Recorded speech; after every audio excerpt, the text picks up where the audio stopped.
Ben স্টোকের আন্তর্জাতিক cricket থেকে অবসরের ঘোষণা দেওয়ার পর ইংল্যান্ডের টেস্ট দলের নতুন অধিনায়ক কে হবেন তা নিয়ে শুরু হয়েছে আলোচনা। সেই দৌড়ে সবচেয়ে এগিয়ে রয়েছেন বর্তমান ওয়ানডে ও টি-20 অধিনায়ক হ্যারি ব্রুক। তবে এখনও আনুষ্ঠানিক কোনো সিদ্ধান্ত জানায়নি England and Wales cricket board ECB. ভারতের বিপক্ষে প্রথম টি-20-র আগে সংবাদ সম্মেলনে টেস্ট নেতৃত্বের সম্ভাবনা নিয়ে কথা বলেন ব্রুক। তিনি জানান, ইংল্যান্ডের টেস্ট দলের অধিনায়ক হওয়া তার জন্য বিশাল সম্মানের বিষয় হবে। যদি আমাকে এই দায়িত্ব দেওয়া হয় অবশ্যই আনন্দের সঙ্গে গ্রহণ করব।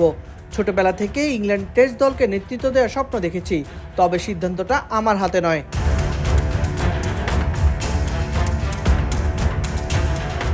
স্টোকসের অনুপস্থিতিতে ওভাল টেস্টে জো রুট অধিনায়কত্ব করলেও দীর্ঘমেয়াদী পরিকল্পনার অংশ হিসেবে ব্রুককে এগিয়ে রাখছে অনেক বিশ্লেষক। বর্তমানে সাদা বলে 2 সংস্করণেই নেতৃত্ব দিচ্ছেন তিনি। টেস্ট দলের দায়িত্ব পেলে 3 ফরম্যাটেই এক অধিনায়কের অধীনে খেলবে ইংল্যান্ড। 3 সংস্করণে একসঙ্গে অধিনায়কত্ব করা সম্ভব বলে বিশ্বাস করেন ব্রুক। তার মতে ফ্র্যাঞ্চাইজি ক্রিকেট না খেলায় নিজের ফিটনেস ও প্রস্তুতির জন্য অতিরিক্ত সময় পান তিনি। আমি বলছি না কাজটা সহজ হবে, কিন্তু আমি বিশ্বাস করি এটা সম্ভব। যেহেতু আমি ফ্র্যাঞ্চাইজি ক্রিকেট খেলি না, তাই নিজের শরীর ও খেলার উপর কাজ করার জন্য পর্যাপ্ত সময় পাই।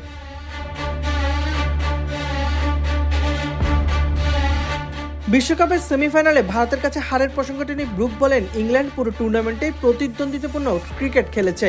তবে বড় দল হিসেবে আরও ধারাবাহিক হতে হবে এবং মাঠে নিজেদের পরিকল্পনা আরও কার্যকর বাস্তবায়ন করতে হবে। স্টোকসের বিদায়ের পর ইংল্যান্ডের টেস্ট দলের নতুন এক অধ্যায় প্রবেশ করতে যাচ্ছে।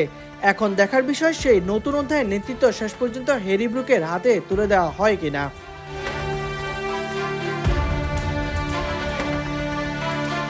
তাইদিমে শামস, বিডি ক্রিক টাইম।